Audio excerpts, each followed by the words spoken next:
Good morning students. Previous class के अंदर हम लोगों ने समकालीन चुनौतियों के अंदर मैं आपको रवांडा का उदाहरण बता रही थी, जिसके अंदर मैंने आपको ये बताया था कि वैसे तो यूएनओ जो है वो अपने कार्य में काफ़ी उपलब्धियां उसने हासिल की है, लेकिन फिर भी उसके कुछ ना कुछ ड्रॉबैक जो है वो कहे जा सकते हैं।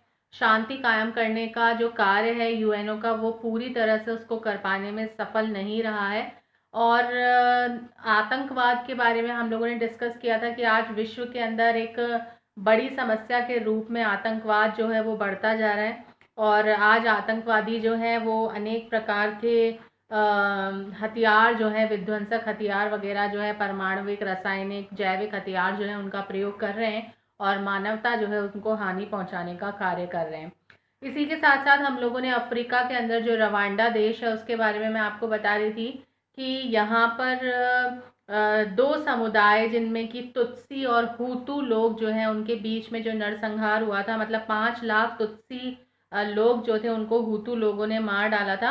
और इनकी सारी जानकारी होने के बाद में भी, मीडिया के पास में भी इसका पूरा विवरण होने के बाद में भी यूएनओ के द्वारा कोई भी कार्यवाही जो थी वो नहीं की गई और मना कर दिया गया था यूएनओ के द्वारा इस मामले के अंदर हस्तक्षेप करने से।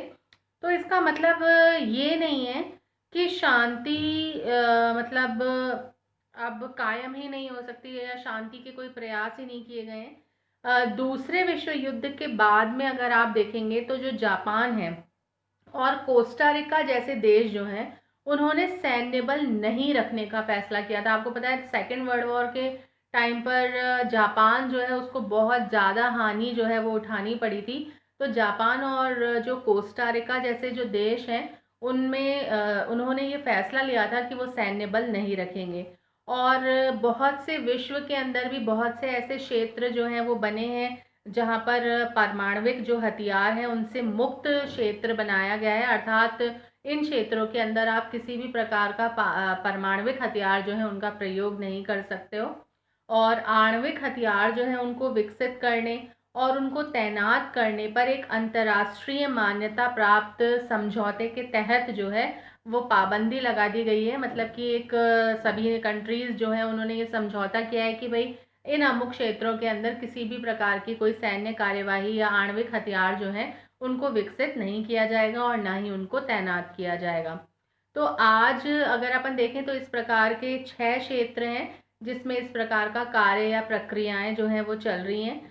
इनके नाम जो हैं वो आप ध्यान रखेंगे कि कौन कौन से ऐसे क्षेत्र हैं, जिसमें है दक्षिण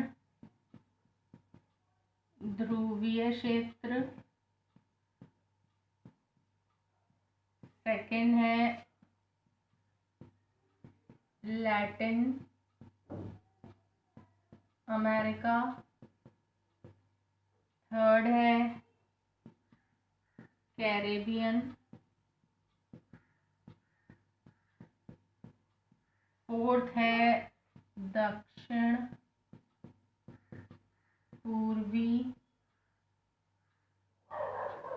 एशिया, फिफ्थ है अफ्रीका, छठा है दक्षिण प्रशांत क्षेत्र और सातवां जो है वो है मंगोलिया।